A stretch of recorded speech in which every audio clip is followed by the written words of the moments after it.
বাঁধ ভেঙে প্লাবিত এলাকা, আতঙ্কে ভূতনি দ্বীপের বাসিন্দারা। বাঁধ ভেঙে প্লাবিত মালদার মানিকচকের ভূতনি দ্বীপের একাংশ। আর সকালে ফুলহার নদী প্রায় 50 মিটার অংশে রিং বাঁধ ভেঙে যায়। হু হু করে জল ঢুকতে শুরু করে ভূতনির দক্ষিণ চণ্ডীপুর গ্রাম পঞ্চায়েত এলাকায়। আতঙ্কিত গোটা দ্বীপের বাসিন্দারা। অঝড় বৃষ্টির মধ্যেই ঝাঁপ ভেঙে প্লাবিত মালদার মানিকচকের ভূতনি দ্বীপের একাংশ। আর সকালে ফুলহার নদী প্রায় 50 মিটার অংশে রিং বাঁধ ভেঙে যায়। হু হু করে জল ঢুকতে শুরু করে ভূতনির দক্ষিণ চণ্ডীপুর গ্রাম পঞ্চায়েত এলাকায়। এর মধ্যে আজ সকাল থেকে ভূতনি মুষলধারে বৃষ্টি শুরু হয়েছে। ভূতনি দ্বীপের উত্তর চণ্ডীপুর, দক্ষিণ চণ্ডীপুর ও হীরানন্দপুর এই তিনটি গ্রাম পঞ্চায়েত এলাকায় প্রায় 1.5 লক্ষ মানুষের বাস। চারপাশে রিং বাঁধ ঘেরা এই দ্বীপ। ফুলহার নদীর বাঁধের একাংশ ভেঙে যাওয়ায় আতঙ্কিত গোটা দ্বীপের বাসিন্দারা। বাঁধ ভাঙা নিয়ে শুরু হয়েছে রাজনৈতিক চাপানুতোর। মানিকচকে তৃণমূল বিধায়ক সাবিত্রী মিত্রর অভিযোগ, বাঁধ ভাঙেনি, বালির বস্তা সরিয়ে জল ঢুকতে সাহায্য করছে বাম বিজেপি। বিরোধীদের দাবি 1,37 লক্ষ টাকা দিয়ে বাঁধের কাজ করা হয়েছে।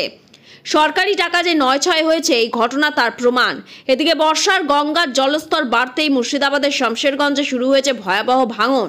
স্রোতের জেরে ঘন ঘন ভাঙছে পাড়, কখনো শিকড় শুদ্ধ উপড়ে নদীতে আছড়ে পড়ছে গাছ, আবার কখনো তলিয়ে যাচ্ছে কংক্রিটে বাড়ি, মাথার উপর ছাদ, পায়ের তলায় মাটি সরছে জেনেও নিরুপায় শমশেরগঞ্জের উত্তর চাচণ্ড এলাকার বাসিন্দারা। সোমবার মাঝরাত থেকে শমশেরগঞ্জের উত্তর চাচণ্ড ও মধ্য চাচণ্ড এলাকায় শুরু হয়েছে ভাঙন। ঠাঁই হারানো আশঙ্কায় অনেকে জিনিসপত্র নিয়ে পাড়ি দিয়েছে অন্যত্র।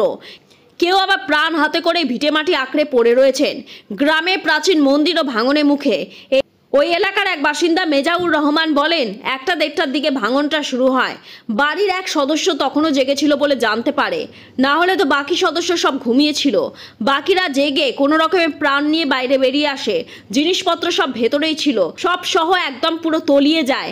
আরেক বাসিন্দা বাপি সিংহ বলেন, পুজো তো প্রতি বছরই হয়, এবার আমরা দুর্গাপুজোর জন্য এখনো প্রস্তুতি শুরু করেছিলাম। রাত পর্যন্ত আমাদের মিটিং হয়েছে প্যান্ডেল বা কিছু নিয়ে, কিন্তু সবই আমাদের এবার বিসর্জন দিয়ে দিতে হলো আগেই।